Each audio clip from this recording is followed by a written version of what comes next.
Happy Sunday, people. We're back again. Lads Talk Health on my Bromley. Thank you for everyone that's tuned in over the last few weeks. The engagement's been amazing. The feedback's been incredible after as well. And we've connected with some amazing people. So I'm hoping you guys get a lot from these talks. Last week was a big one. We touched on common law, went through all the foundations, and that video has actually been spread across a number of different social media platforms now. And so many people have actually reached in to say how insightful it was and how much they took from it. Because as we mentioned, we are all entitled to these rights as a human, and it's something that we're not really educated on. So tonight we're going to be touching on another deep topic today, and a lot of it is going to be based on James's story. And we're going to go back to, hi Amanda, we're going to go back to his childhood, and there's going to be a timeline to where he's got to at this moment in time, but also what actually happened last year where he come out and told his story and what's happened to him since. And so I'm just waiting for James to come on now. 2 secs. And so what's happened to him since? And at Lads Talk Health, it was all about telling stories, sharing stories. And sometimes I think today actually is Mental Health Awareness Day for the world. And sometimes we do have our stories, which, so I'm just logging them on, we don't share, and we do hold with us all of our life, and there's certain things that eat us away inside. And something about hearing someone else's story can be the one catapult to allow your whole life to change as well. You right, buddy? How you doing? I was waving to the peeps as well. Hello, everyone. So you're in flow, weren't you?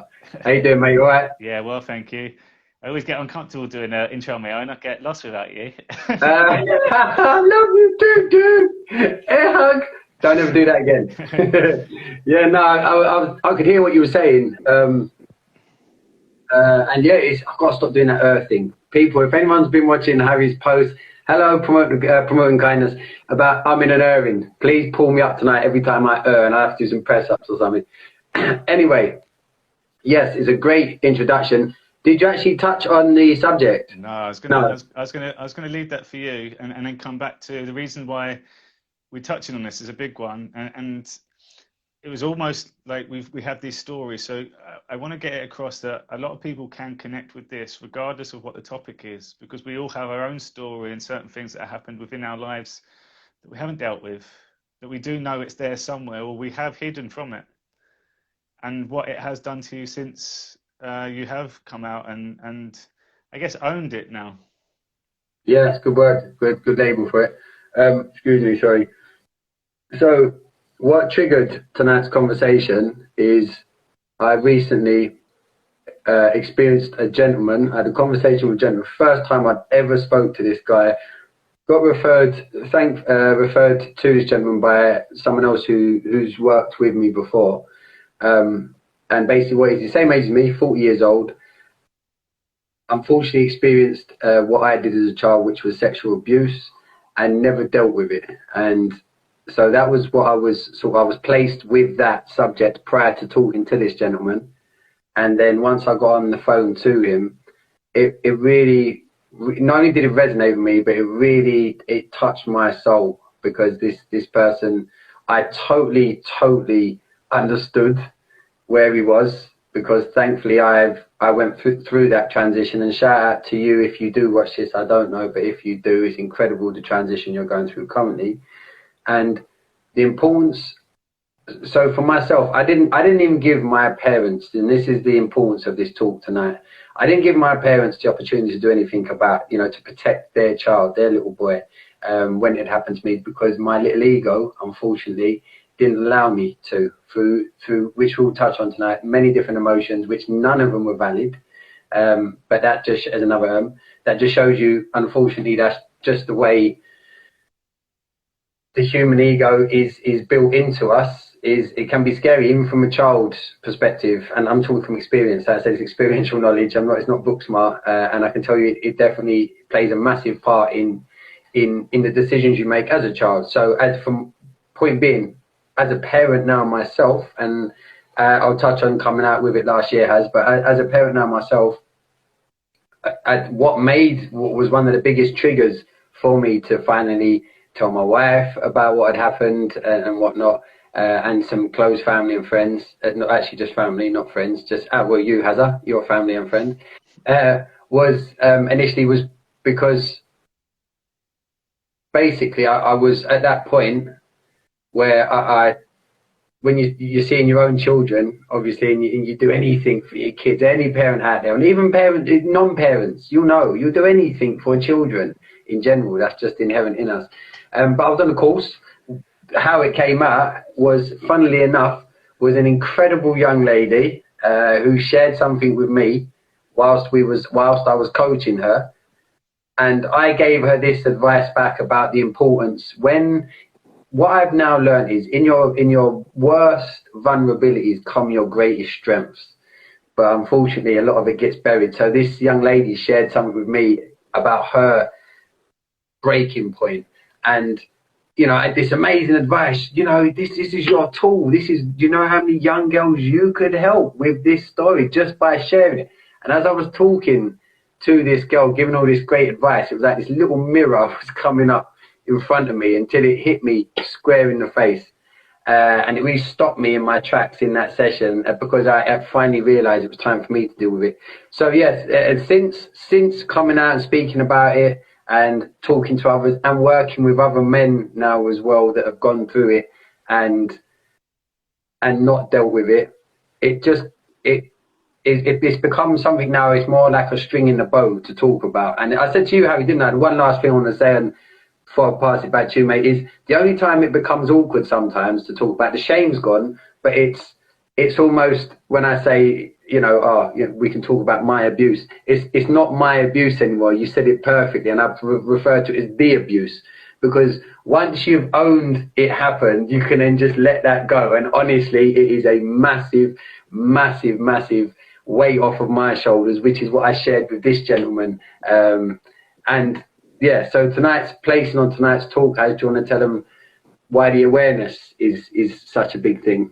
Yes, so I think there's a number of different things. So me and James work with a wide range of clients, and coaching just means hearing people's stories and allowing them to deal with past that maybe has been trapped. When we talk ego and soul, that soul's been suffering for so long, it's not being heard. The ego kind of takes over. But also, my Bromley, there's a lot of parents on here. And what we're starting to experience with this whole abuse, child trafficking, sex trafficking, all these horrific things that happen that people don't really want to hear about, people don't want to tell about. But the people that have suffered, they don't tell their loved ones, they don't tell their parents. So parents always want the best for their kids. And the one thing that you want is your kids to speak back. James didn't tell his parents for a long, long, long time, and he carried this with him on his own. So all these talks that we do are for adults, but sometimes it's also to be able to share this with your kids, because they won't tell you as much as you want them to. Certain things, there's a kind, and James is going to touch on the feelings that would have come up over this period, but he's also give a platform. Again, this is a safe space to be like, right, they can reach out if it's there, because human trafficking, child paedophilia, all this horrible stuff is rife all over the world. And the more that we've gone down this truth movement and freedom, we're starting to see it all comes back to the kids pretty much every single time. These people putting these rules in place are also linked with all these horrendous crimes. And then we've gone back and we've seen like things with the orphanages, said that right? Orphanages, yeah. Orphanages, charities, all things, churches, all things set up from a good place, or we think so, is actually being the opposite. So we're trying to raise as much awareness as we can, because when we're looking at children, like the world is a mess. The world has been terrible for years, but the future's bright. But that future's our kids. Our future generation relies on them. So our duty is to start educating them, start allowing them to understand what is going on, and also what has happened to them. They are able to talk about it, because there's so many people all over the world now that are listening, that are there to help, that have the skill sets to be able to help people step into their power. So I really think it's a big subject. The child development is huge. And I really believe, even if you just got into one school and you started teaching them about life, teaching them about respect, teaching them about working together, teaching them about our history in a way that makes sense, the whole school would change, which would then ripple into the families, which would then ripple out into the friends and then into society. So me and James have got a number of plans going forward, and we really want to get stuck in, and a lot of that does impact the children. So again, it all ties in. So I'm asking people today, be brave, like stick through it, and then try to look at it through a few different perspectives, because sometimes in life there's people that we do not get on with and we despise sometimes. And sometimes at work they piss us off all the time. Imagine if you knew what they'd been through when they were 7. Imagine if you, and that's the reason why they like that, and you get frustrated. And we don't know people's story. And sometimes we get frustrated and wound up with someone. But really, if we actually understood each person, we heard their story, we'd be able to let go of a lot more things. I'm telling you that. Bang on. Just want to touch on something as well with child trafficking. So in 2020, this is it's a statistic it's an American governmental statistic, which you can always think either way, but so this is one of their stats. Child trafficking in regards to the money involved was second only to arms dealing. So that's how much money goes in to trafficking children. And like Harry said, there is, and again, we'll give some examples. So who in the last 5 years remembers the Oxfam scandal with all the sex parties and the underage girls? Who remembers the actress, the very well-known actress from the Superman spin-off called Smallville, who again got arrested, found guilty, and put away, went to prison for using a charity to traffic children. So this is something that is a big problem. And as parents, we need to just be aware to make sure, for example, I'll use my example, being abused as a child.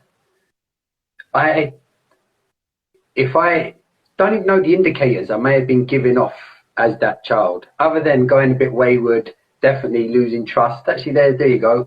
Definitely in older blokes.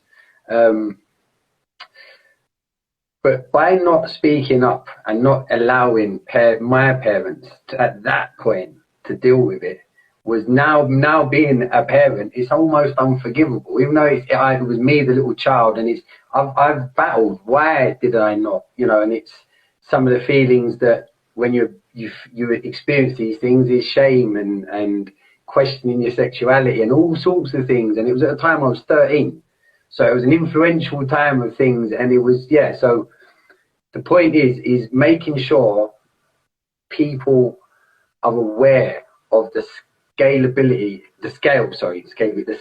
of what's going on within our local communities as well.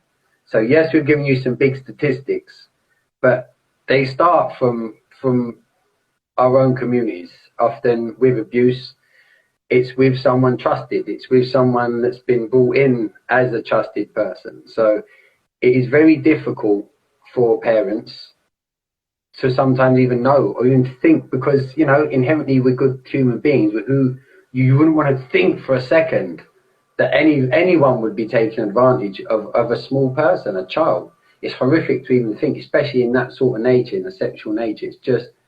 It's the worst of the worst, isn't it? So it's making sure that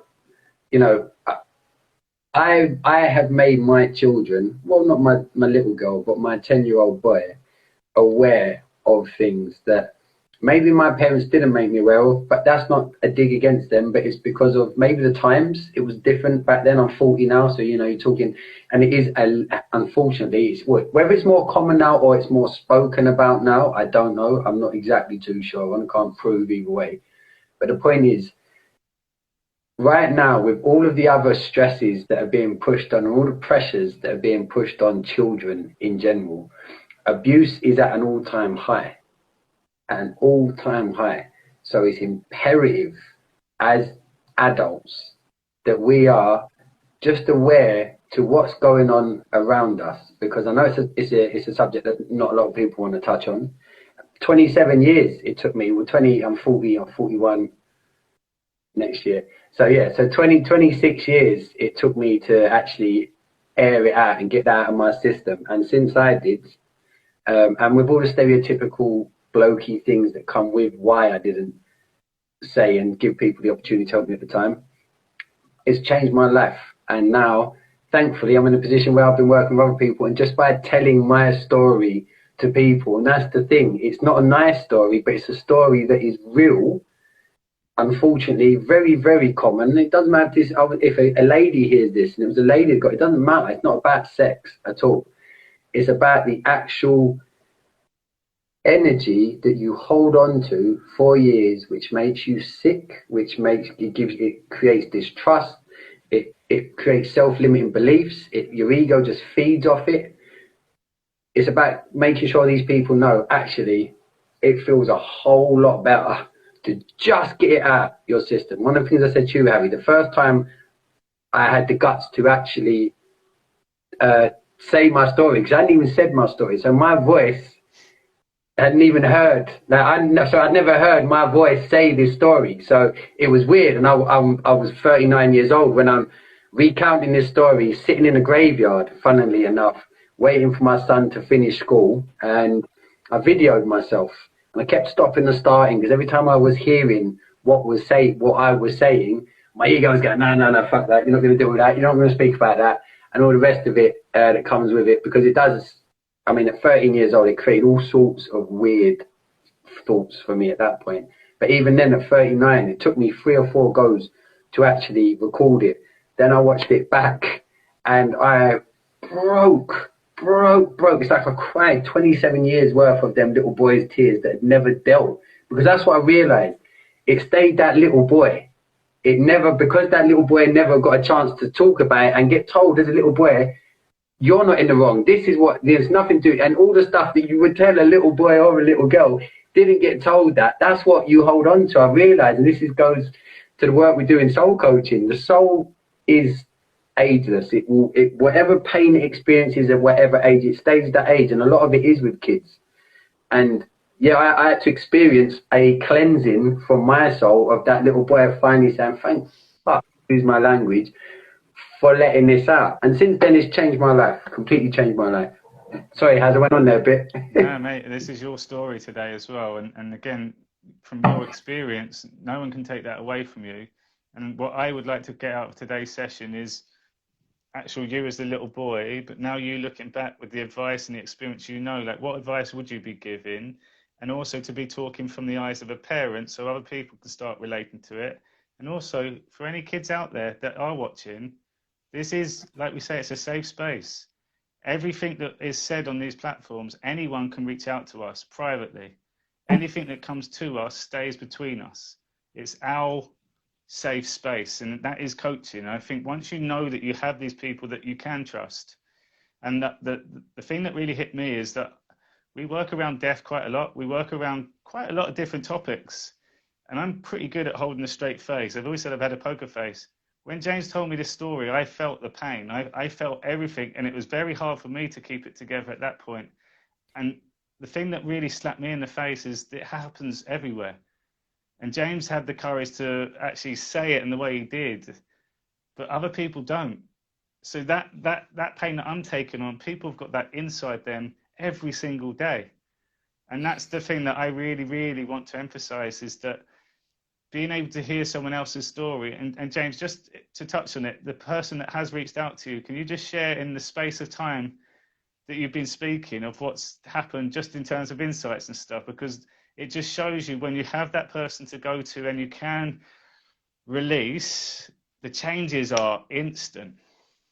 Yeah, and for the record, again, just to emphasize, this is what we do with coaching. So I'm not saying this for any credit, because the beauty is this person brought every part of his heroic courage in. I was on the phone to him probably in the end for about just over an hour. So just around a coaching session, basically, and that's what it turned into. But all I did was let him know in himself that he had the most important thing that he needed to deal with what he was going through, and that was forgiveness. And all I had to do was give him an example of him looking himself, or as a small child. What would you do to that child? He said, I'd forgive him. And that was it. And that literally, I mean, it's been incredible, the change around in this gentleman, and the message he's been sending to me is just incredible. And and that was just off one phone call. And that's what I'm saying. It's not, oh, look at me, the super coach. No, it's not that. That's the power of coaching. It's the person. The person always has all of the answers. It's not like therapy. You don't sit in front of us and we get out a notebook and we're all educated, all knowing. Not at all. We're just as up and broken as anybody else. But we're all right with that. That's the thing, is being all right with that and making sure the person that's sitting in front of you, first and foremost, knows, I'm all right with you. We are absolutely on an equilibrium here. And it doesn't matter what you say. There's no judgment at all. And funny enough, the more you do say, the more you answer your own questions. It happens every single time. So yeah, it was beautiful. And I've had some really good messages from him since, really positive messages, which is lovely. So can you take us back then, James, to give us an overview of what actually happened, just so people can get a grasp of what does go on from your experience? Okay, so like I said, I was 13, so I was getting to that pit. Right, so backstory, if people haven't seen some of the other stuff we've done, I was brought up in a very, very strict Christian household. My dad subscribed to the born again Christian version, because there's obviously all different versions of Christianity. This one was born again. So I was brought up in a very strict born again Christian household where we had to go church every Sunday. We did the Sunday school thing. We wasn't scouts, it was campaigners. Everything was through the church. Everything was through the church, including the first nightclub. What they called? Not the after school clubs. What are they called? You know, used to go after school to the meetups. Oh, how can I forget? Everyone will know. Someone, you know, if you're around my age, where was it used to go to the group? The youth centres. It was youth centres, wasn't it?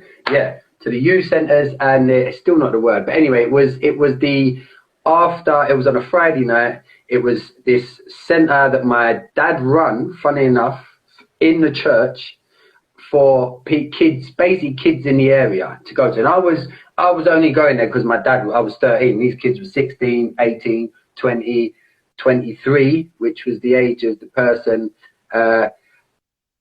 Not play centres need, but thanks very much. There's another, I can't, is it youth centre? Or youth club? I can't remember where it was. It's one of those, it's been that long. Youth clubs. Thank you, Mrs. F. Colombo. It was youth clubs, yeah. So I was going, it was the church youth club. I was only going there because of my dad. And interestingly enough, there was a bloke there. He was 24. He was 11 years older than me. So the 24-year-old, the main dude, not only in this youth club, but in that particular area where he was, is a part of East London. He was very well known, and he was known for being a lad. Nice XR3i car, went way back then when no one had those cars at 24 years old.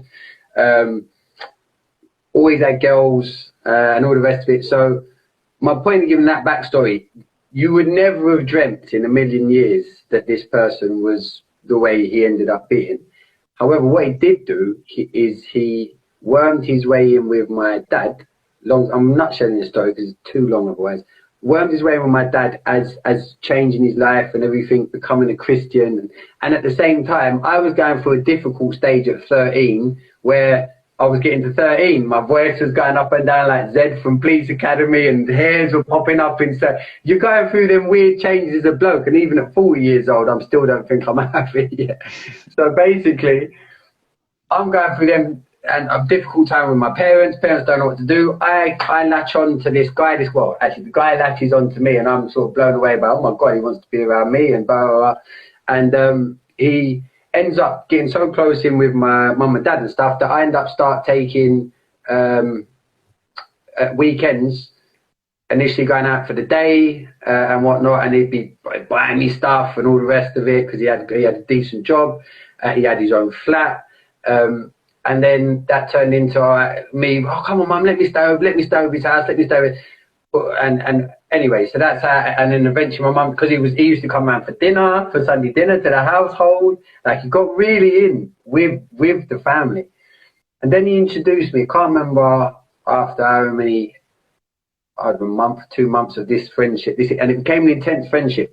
Like, I was coerced into leaving all my friends my age behind because I was getting influenced by not just him. I'd be around like a gang of 5 or 6 older lads. Like, most of them got cars, all the rest of it. And you just think, you know, it was at 13, I was like, my God, like, I am living, I'm kingpinning. My little ego is going nuts. Look at me, I'm lodging my good friends to be with these people because they're older, they've got cars, blah, blah.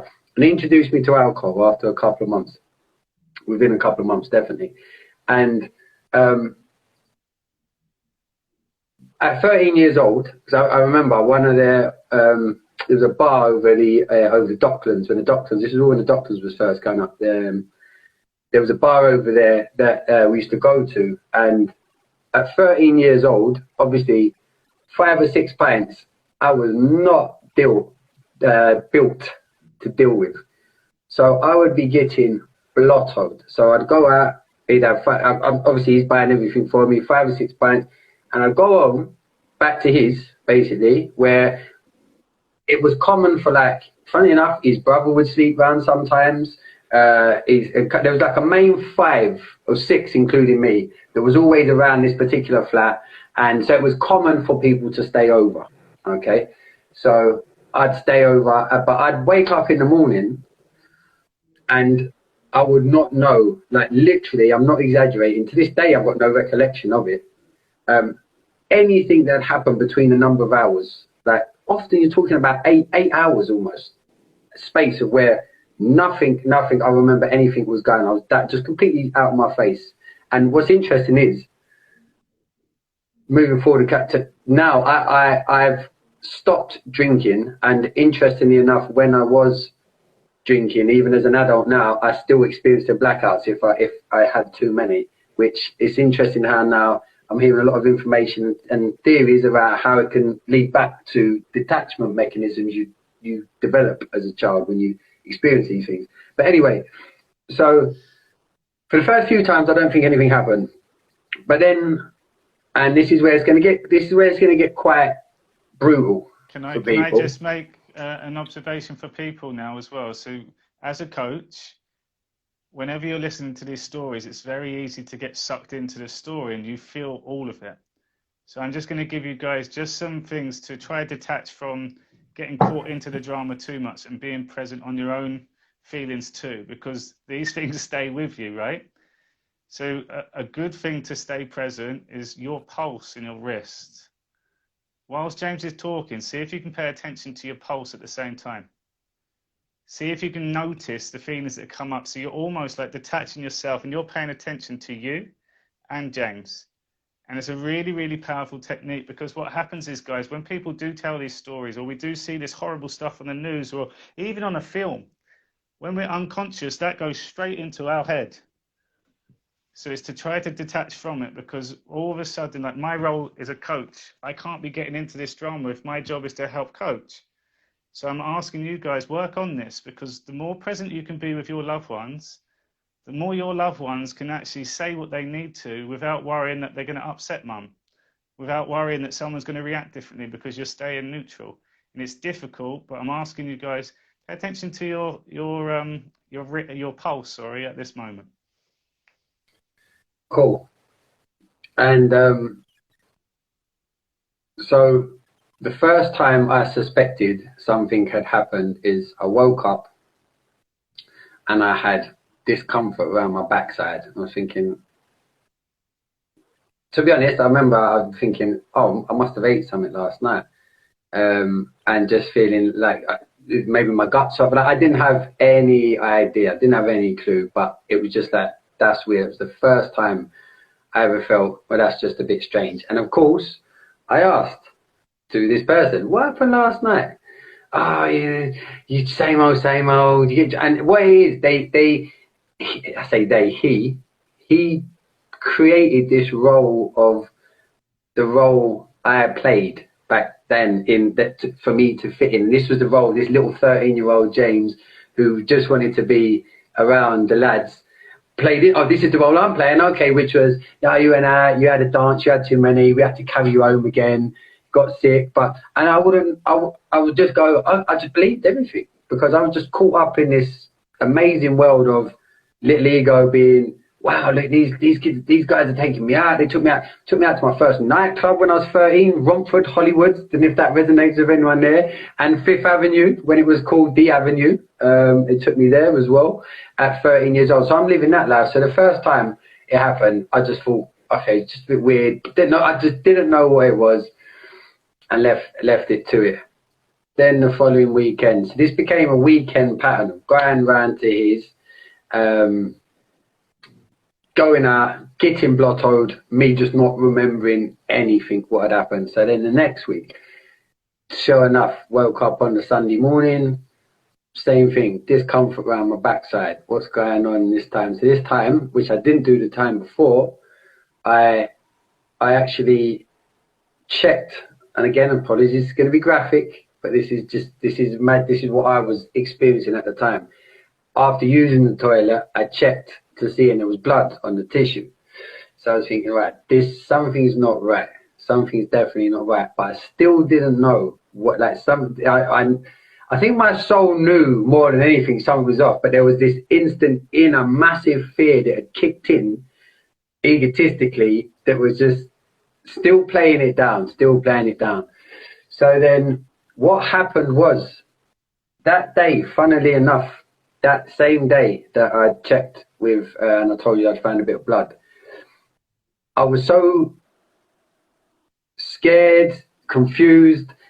What I did was I went into the living room at one point during the day, and I just wanted to get home at that point, and I laid down and pretended I was asleep, okay, on the floor. And then the next thing I know, I heard two other lads from the area that come in, and I felt this person kicking me on my bum, like pushing my bum.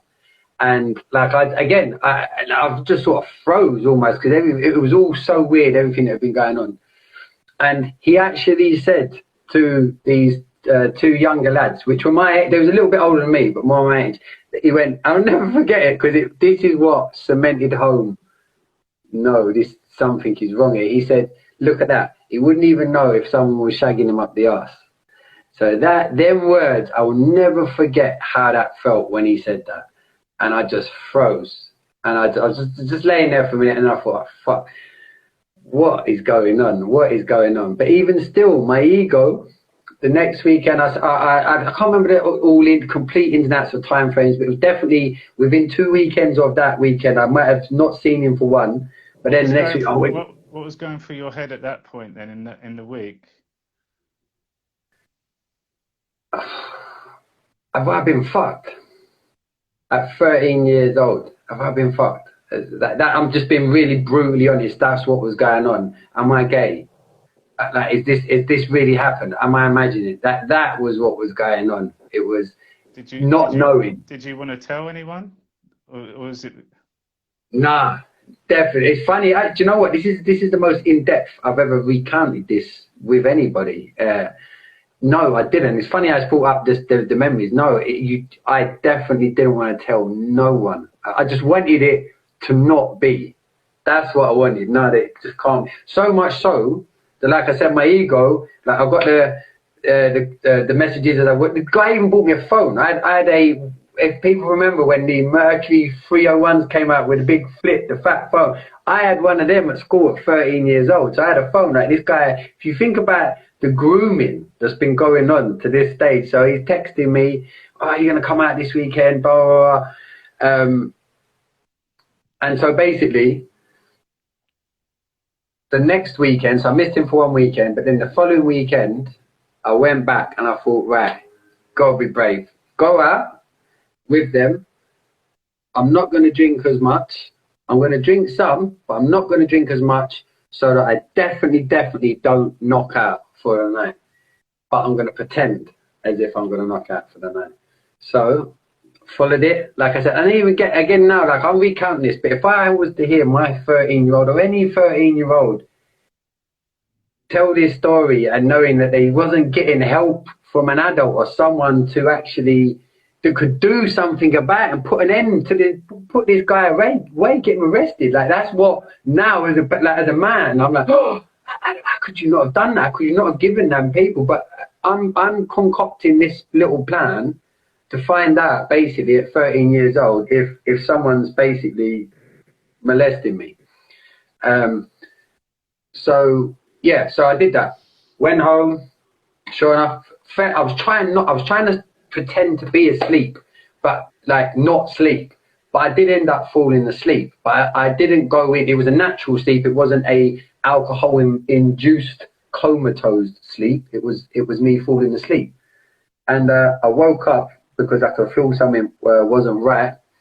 And I woke up, which again will stay with me forever. I mean, thankfully I can talk about this now, but these are the things that stick with kids as well. I can tell you because I was a kid at the time. I woke up to this man's head in between my legs with my penis in his mouth. And I just flinched. Now, that, obviously he realised, oh, he's woken up. So he's got up, walked around to the bed, because we wasn't in the same beds. Like I said, there was 3 beds in this room because there was only 2, me and him sleeping in there that night. But normally there was another guy that was slept in it. It was just a lad's DOS house, basically. He walked back round to his bed, laid down on his bed. And at this time, so I'm thinking, what am I going to do? What am I going to do? And so I'm looking, I've sort of looked over, like I've turned my head, pretend I'm asleep, but open, you're trying to look through your lashes. And I turn around, look, and I can see he's looking at me and he's masturbating under the duvet while he's looking at me. So my heart is just going boom, boom, boom, boom, boom, boom, boom. It must have been, I don't know, it felt like this surge of energy, like run, and it just came up, and I was just laying in the bed, like literally shaking. What am I going to do? I got up, literally jumped out the bed, and bearing in mind, I only had on my shorts. I didn't have a t-shirt on. I didn't have any shoes on. Okay, so I jumped out of the bed, and he lived on the 17th floor of a high-rise tower. So it's a lift journey down. Could you imagine having to wait for the lift or the stairs? So I've flown out of the bed, run towards the front door, open the door. I forgot he's got one of them bloody security gate metal things, like the ones you put over to protect people from, people breaking in. Pop the key on that. All the while I can hear noise from behind me coming. I just took off down the stairs. I ended up running home. I'm not going to name places at this point, but it was in East London. I remember I ran from basically Mile End to Forest Gate. For those who wouldn't know, that's God knows how many miles, but literally I grabbed my trainers, I had a t-shirt, shorts, and I ended up at a very well-known flyover. I jumped over the bridge running home because I just wanted to go home at that point. Jumped over the bridge onto the canal because I thought, let me run down the canal. Flipping jumped over the bridge onto the canal, literally heard my name being called. He'd been following me and shouting at me. I took off down the canal, ended up, and I'll never forget, this person will never know this, but I'm going to name you because you're an amazing guy. Dean Webb. He was Ginge, my mate Ginge from school. Beautiful geezer, lovely down to earth, salt of the earth. Just so happens while I'm running along in a pure terror, panic, that Ginge is sitting there with one of his mates that they'd been on the canal night fishing for the night. Because this is all happening for early hours of the morning. This has gone on, bear in mind, because obviously this all happened, God knows, like 4 or 5 in the morning, something like that. So anyway, long story short, he looked at me like, what are you doing running? And I made up some bollock story, I can't even remember, but he lent me some clothes and whatnot. But then reality sunk in. I realised if he's followed me to where he's followed me to, I wonder if he's gone to my house. And then that's when the decision was made, I'm not going to tell anyone about this. If he's at my house, there he's already beat me there and he's with my mum and dad and with my family, I'm not going to tell anyone about this. And a long story very short, because there's so many other little bits that happen on that journey, but got home, I saw his car outside before I got. So you can imagine, at 13, I'd left his, experiencing what I'd experienced, hoping to get home, and now finally, look, this is going on, mum and dad, blah, blah, blah, blah. With my terms, because he wasn't going to be there, that was where my head was, to then realising after that run, 3.5 mile run down to where the canal was from Mile End, to then realising this guy is going to be at my house before I get there, talking to my mum and dad, and then my little ego going, what's he said to your mum and dad? What's he going to say to your mum and dad? Because this guy was in with my family. He was seen as my sort of new big brotherly, mentory person that's going to help me through this difficult period, blah, blah, blah, blah, blah. So yeah, at 13, I walked into my house, my place of safety and solace, and where I just wanted to let it all out, and he was there. And what was interesting was he'd concocted some story about me and about how dangerous it was what I'd done. So my mum and dad had a go at me, and I stood there and I took it in my kitchen because he was there as well. I stood there and took it in my kitchen because I couldn't at that point face now, because of their, and it not their fault, because now this was an energy of anger that I was now in. Every part of my desperation just left, because this is the lessons that I want to share and make adults realize, because your energy, and don't get me wrong, I have a go at my kids. Yeah, I try not to, but normally with children are so fucking pure and angelic and just right and wrong, and there's no middle area. When they're persistently showing signs of certain traits, often there's something else going on underneath. When I work with kids, it's definitely shown us that massively, especially with what's going on with this young girl with cancer, Daisy, beautiful 15-year-old. But so back to my story. So I bet I made a conscious decision then to bury that. And what made it even worse was my parents. I then started not wanting to go and see this guy, and my parents were like, "You're always like this. You can't see. You've got such a good thing with this guy. You know, he's taking care of you. Blah, blah, blah. You're a fair-weathered friend, and you're changing your friendships." And I had to sort of wean off of him to make it so it wasn't too, because I realised it's going to be too suspicious for me to just completely break away after I'd been infatuated with this new lifestyle of everything amazing for the last few months.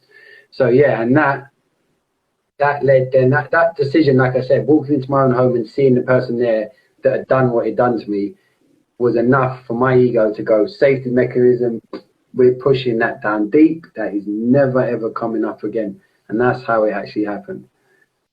When you met, and you said you had other interactions with him after, did he ever mention it? Did he ever act any differently? Didn't mention it. And I can only assume he was hoping that I wouldn't mention it. But it really does. Even recounting it, the story, I feel for kids that have to go through this stuff, because it's the emotional turmoil of when you're just finding out as well. I mean, I was 13. As kids, as we know, I mean, kids as young as you don't even want to know that experience horrific abuse. And this is why this subject is so important for people to be talking about. And Yeah, I just want to say to you, mate, like, just in terms of telling that story again, because like you said, it's the deepest you've gone into it, and that takes bravery, it takes courage. The way that you do it as well, it is, I always imagine, like, what would it be like? And I don't want to. I don't even want to imagine it. So I give you a lot of credit and a lot of respect for that as well. And also, like, this is why it is so important to hear these stories, because how many people do you think go through life and don't say a thing? And yet when one person hears this story that's happened to them, I guarantee that they know they can reach out to you. But yet we normally work with therapists, or we work with people that have never been through this experience before, but yet they try to help. But deep down, they don't have that attachment to the person that's suffering. So I want to put this out there to everyone watching, and everyone that does watch this video. If this has ever happened to you, reach out to James. Like, go directly to his page, give him a message on there, we all know someone that's had something like this as well. And even if you've had help before, I do think there's something about speaking to someone that not only has been through it, but I think the way that James has dealt with it and the incredible work that he's doing now, it changes lives. It really does. So I think, first of all, yeah, mate, it's amazing what you're doing. And then I'd like you to talk now from the parents. So look, like, you've gone through this, you've dug it so deep. You've got to a point now where you've spoke your story, and I know you reflect on everything you do now. You've always got this little voice that you're working with. Now, going back from a parent, what would you say to people watching this now that do have kids? And I really hope these things don't happen, but they do go on in the world. What checks can parents do, and what things can they be on the lookout for, just to make sure that their kids are okay? Do you know the first thing, which is blatantly obvious, is there will be a change in behaviour. Because, and again, this goes back to I'm just sorry, I'll stop then, because I was recounting the story. As I said, I started this conversation by talking about a gentleman that I've recently spoken to who shared his story, and it's what you, when you listen to, it's funny because when I listen to him, I listen to his little boy self, even though it was his big voice coming through. And what I twigged and resonated with mostly is I was like, I remember that voice and that feeling and that energy, because that's what it is there's an energy that as a child, again, you don't know what's going on, that it knocks your natural childlike logic, which is, I'm a child, I'm love, I'm kindness, I am loved, I am precious, like all the things that a child deserves to feel. You feel that. Well, I hope, actually, disclaimer, I know that's not the case for every single child, and that breaks my soul, but you'd hope as a child they feel loved, and that's this protection. Love is protection, and big people are nice to me. Childlike logic, simple as that. So what happens is it knocks that out of sync at a time where you're not an adult to have to reflect on, and you're in this next, you've been shifted almost lanes. Because for me, my teenage years definitely went wayward. Me going to prison, again, definitely because of what had happened to me. Indirectly, if you look at the pattern, and again, that change in behaviour only evolved.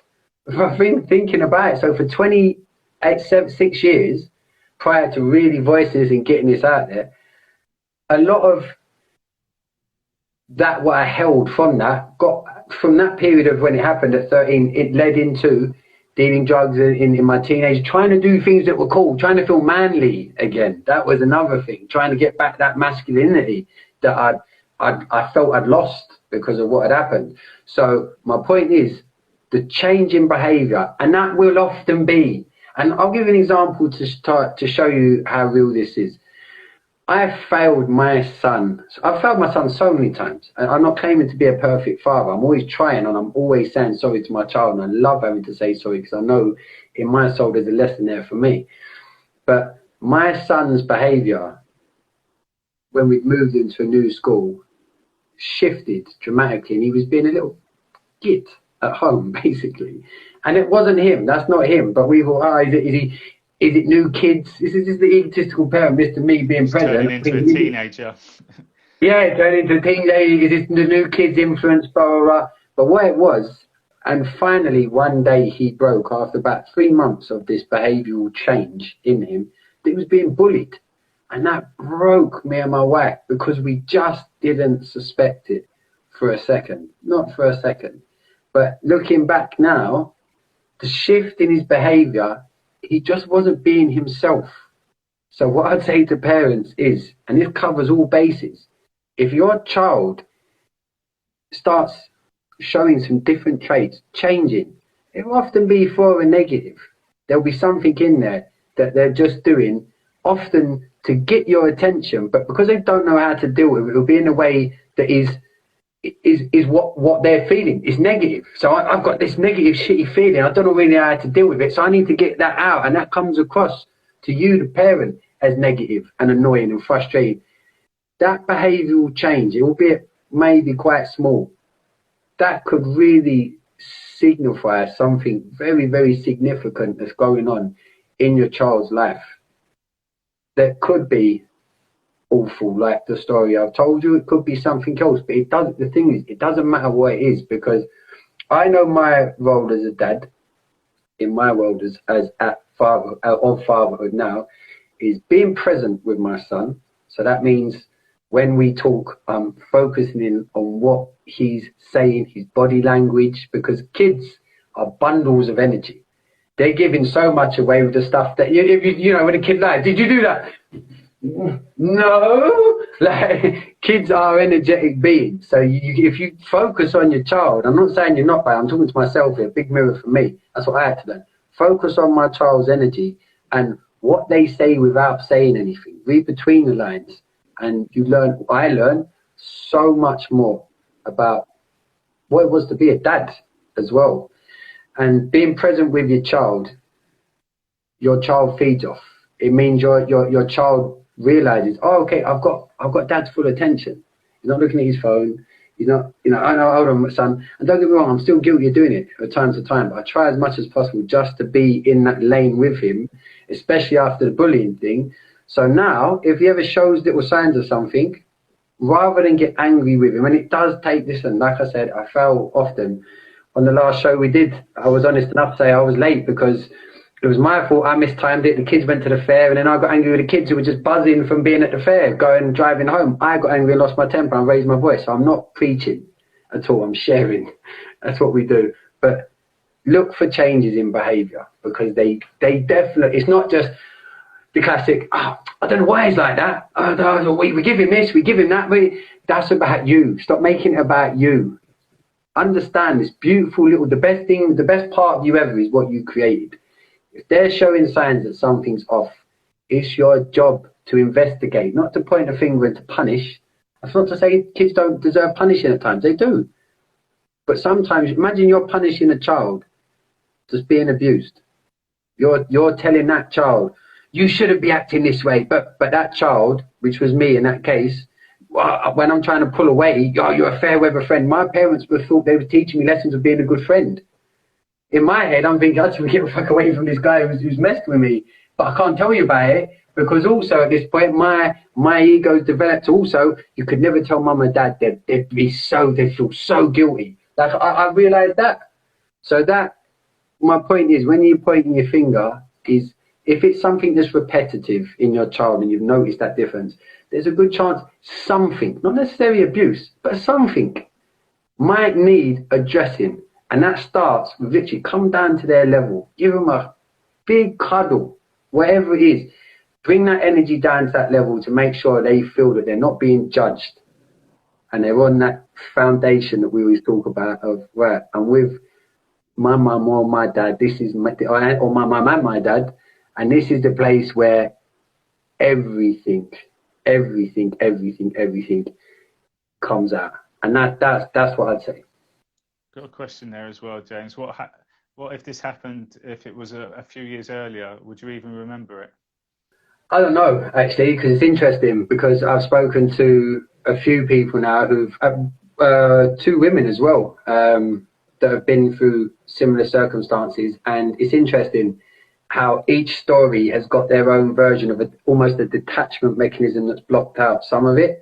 But there's, again, each story common denominator is there's like an inner knowing that, yeah, I know, but it's almost, again, which shows that it's not fully dealt with. Because if you know something, it's there. It means you feel it. A feeling is, again, we say about this all the time, feelings mean something.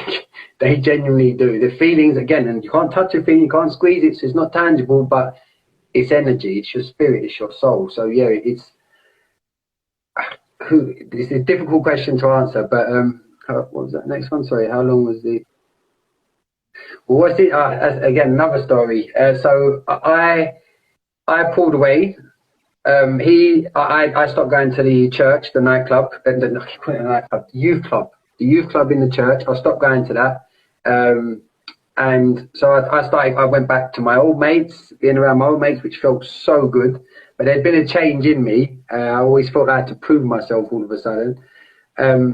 But then, interesting enough, when I ended up, so I've been to prison. I'm sure that if you haven't seen on this video, you've seen on other videos. I ended up, again, what I went to prison for, funnily enough, turns out a lot of it was down to the fact that the drinking to get to a place where I wanted to forget things, blacked out, didn't really know what had happened that night, to be completely honest.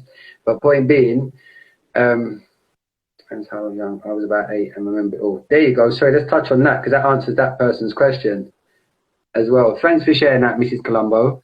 Thank you very much. So I was about 8 and remember it all. Yeah. My heart's with you, sister. Genuinely. That's an awful thing to experience at any age. 8, yeah, it's horrible. Yeah, sorry, as if I digressed there a little bit. Yeah, I remember I was 9, but I didn't understand until I was older and what actually happened. Oh, sorry, can I just finish that? How long was this guy the family friend? So when I ended up going to prison, I become very estranged from. Again, just shows you. Look at all the repercussions. Like I don't want to go on forever, but me and my dad's relationship totally deteriorated, totally, because I couldn't tell him. I was embarrassed. I was ashamed, but also he was still running a church. I hadn't told him any different. So he's still running the church youth club. This guy still comes around from time to time for Bible studies at my house, and I'm getting now. I'm like, you know, I was up to 16 at that point when it's the. This is when I broke from my dad because it coincided when my mum and dad split up, funnily enough, as well. That thankfully I was around 16 years old, but I went off with my mum. Yeah, when I went to prison, I found out, well, actually, sorry, before going to prison, I went on a run. Jesus Christ. Before going to prison, I went on a run. And before I went on a run, I went to see my dad. And it was at that point, I let on to my dad a little bit about I started to tell him, and he shut me down in a way that it felt like he didn't believe me.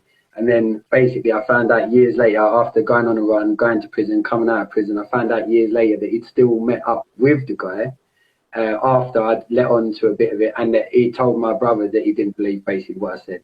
So yeah, he stayed around the family for quite some years. Not anymore, because I've now addressed my dad about this situation. So he now knows. But yeah, if that answered that question.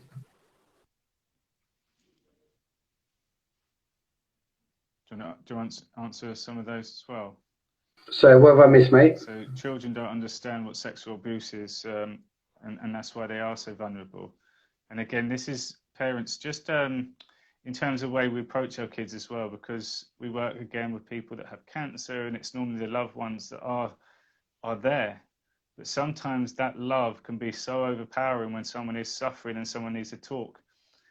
So when you notice a change, rather than being like, what's wrong, what's up, sometimes that's hard for someone to answer, reply to. Sometimes they won't even respond to you because they love you so much they don't want to put the drama on you. So questions are always a good thing first. Try to ask a question, but hold the space and just watch their reaction. Even though they don't give you an answer, you might really know something's up.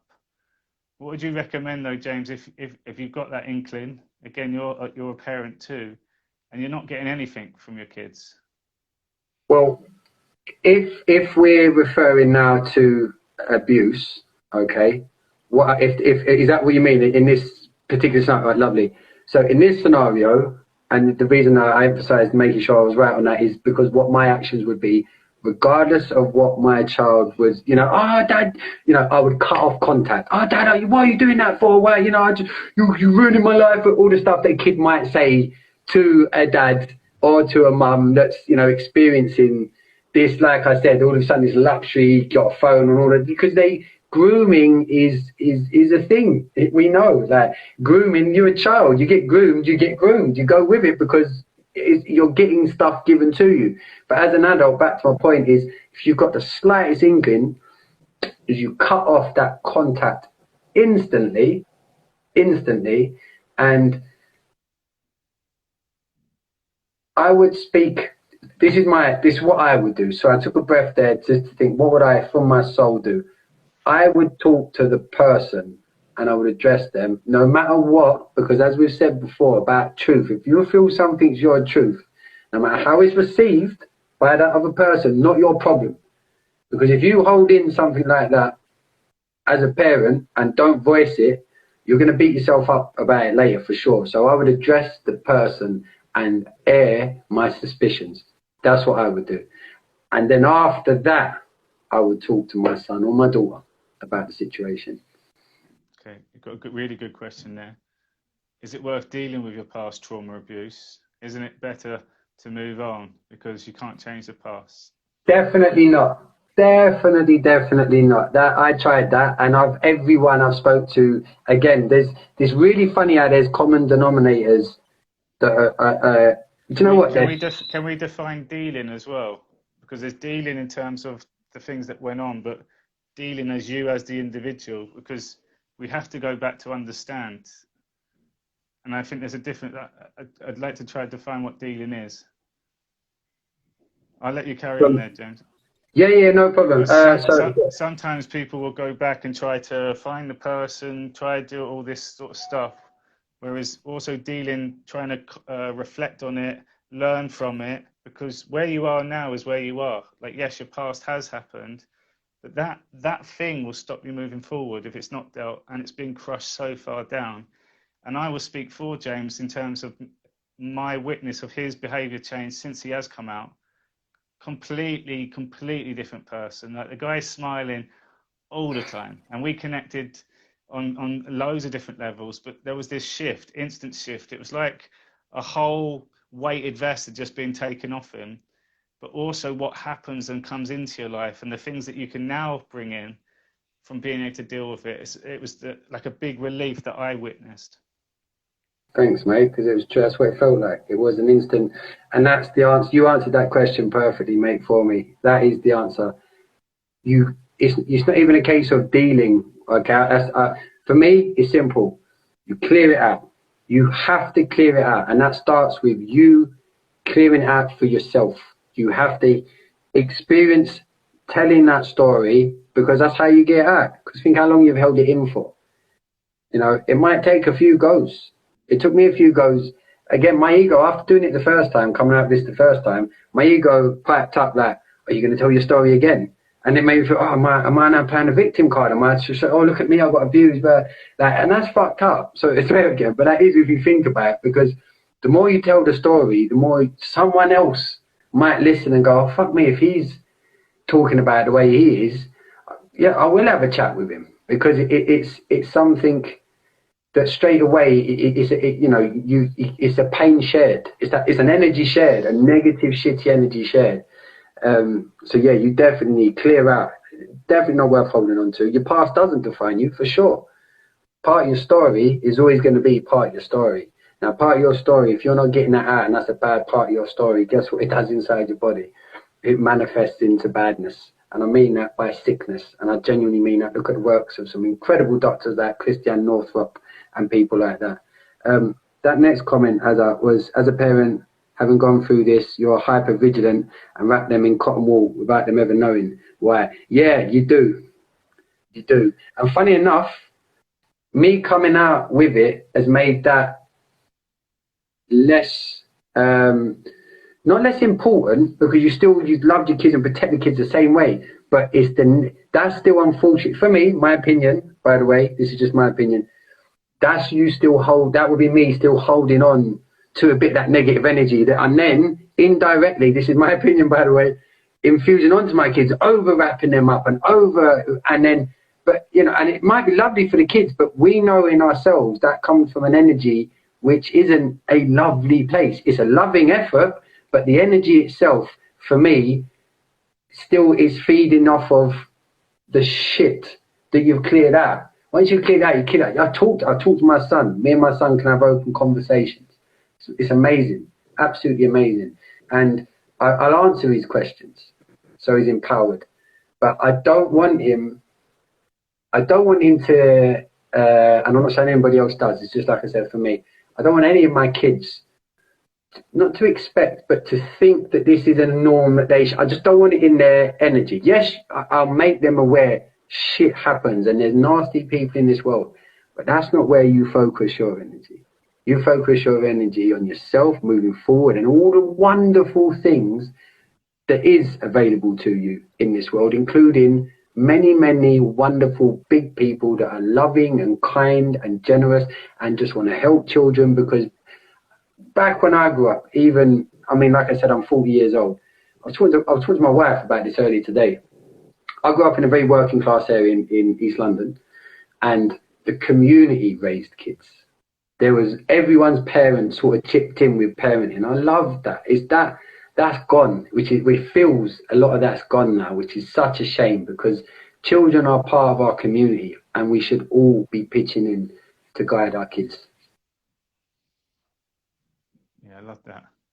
And James, is there anything else you want to share on this in terms of your experiences or where you're at the moment now then, in terms of everything you've been through? You're now a coach, you're now having people reach out to you. Is there anything else that you'd like to add? Share your story. That is honestly, that's the way. Everyone who's that has reached out off the back of me talking about this has said the same thing. Oh, thank you for sharing. Well, I said, well, no. And then they'll share, and I said, thank you for sharing. Like it is an instant, because not only are you serving your soul by sharing your story, but you're helping someone else. And we all do. At our core, we all love helping other people. I genuinely know it's not even a belief. We all feel great when we do something nice for somebody else. So sharing your story is so important, because like I said, again, you give someone a choice to be able to then clear out something from them. Look how much it meant to you clearing it out. Look what you can then give to someone else by just you clearing it out. We're all winning. In regards to where I'm at with it, definitely we've got a lot of, obviously we've been working on a lot of workshops lately, but definitely want to do more work with kids around mindfulness and things to look out for. I'm approaching my son's school. I live in Spain. I'm going to be approaching his school about doing some work with the kids there. Just mindfulness stuff. The thing is, you can make children aware of themselves without, and the importance of being in control, even at that age, of everything about themselves, including who touches them, without having to go down the route of making it graphic, just making it logical for the child. For the child. So definitely want to do more work around that, as if we can get into our workload. Mm-hmm. And guys, I just saw two really powerful comments, not ready to share their story or not sharing their story, which is okay too. If you know it's eating away at you inside, one of the best things you can do if you don't want to share your story is to listen to other people's story. Because there's one thing that can be said that you'll latch onto, the same feeling, the same scenario. And sometimes all it takes is that one thing for you to make another step forward. So it's to really, like, every now and then give yourself that space to check in with yourself. How are you feeling? Because it is eating away at you. That just manifests over time. And I always say it goes beyond us, but we have to serve ourselves first, because we also serve other people. But serving other people when we've got our own wounds and traumas that are hidden, it's very difficult to do that. So it's almost like, right, let's get us full. Let's deal with the things and listen to other people's story. And that can really help make some changes too. Hang on, mate. And I'd just like to move on to why another reason that this, I wanted to make sure we had a chat about this tonight. Number one, like I said, for that gentleman, shout out to you who reached out to me. We had that amazing conversation, and again, just made me realise how important it is that I still keep sharing, especially when I get a sign to share. That was a sign for me, right, you need to tell your story again. No problem, I'll tell it again. But also, it's a bit of a theme for this week on Lads Talk Health as well. I'm sure, hopefully a lot of you have already joined on to our Lads Talk Health platform on Insta as well. We've got some Telegram channels now as well, which we're giving out a lot of good information and some real hard-hitting truths about stuff that maybe we can't talk about on Instagram. So it's well worth tuning into. Harry, if you can put a link, actually, that's a good point. We should have done that before. But we've got a guest coming on this week. It's going to be incredible. So this is a young black lady who was adopted after a white family, who has got an incredible story to tell about her experience in the world of adoption, because it's not what we're told. And me and Harry's work with looking into this stuff has gone back some years, quite a few years now. And what I've experienced firsthand with social services, there is legal kidnapping going on all over the world, all over the world. And again, this is not my disclaimer. I've said this every time I've talked about it. This is not having a go at any good human being who chooses to adopt a child from anywhere, whatever background, doesn't matter, but to adopt a child and love that child and give that child genuine love and nurture that child. You're amazing. You're a hero. And fostering, same way. Unfortunately, there's an undercurrent which is huge, which is a financial business, which is actually set up to take children away from parents, babies, straight away from their parents without a choice. And the biggest part of this legal kidnapping goes into child sex trafficking. So this week we've got a guest, Frida, beautiful, like I said, lady coming on to tell us her story in regards to being adopted and also the opinions that get cast on adoptees. You should just be grateful. You don't know what I've been through to tell me I've just been grateful. It's interesting to hear her story. So yeah, and then me and Harry are going to do a bit around just making people aware maybe some of the statistics around child sex trafficking. I had a really good chat the other night without you, but Pizzagate come up and some other bits and pieces. So yeah, there'll be stuff that we can have a chat about. That's going to be thanks a lot, Val. That's going to be really relevant this week. So that's going to be tomorrow night at 7:30 p.m. Sorry, Hazard. Actually, I spoke to Freedom earlier. She's not feeling that well. Wednesday. Sorry, it's Wednesday. Okay. She's going to be on. Okay, I'll change the post. So Wednesday then, that'd be at 8 Wednesday, sorry, yeah. It's Wednesday. Yeah, so that'll be 8 o'clock UK time, right? Yes. Fine, mate. Brilliant. Okay, mate, James, thank you so much again for sharing. And guys, thank you for being brave and actually watching that all the way through as well, because it is a hard subject, but these things do happen. I think just bringing awareness to it, something you might spot going in the future now, which could change everything. So I want to say a big thank you to you guys too. Nice one. See you there, people. Love to all. Take care.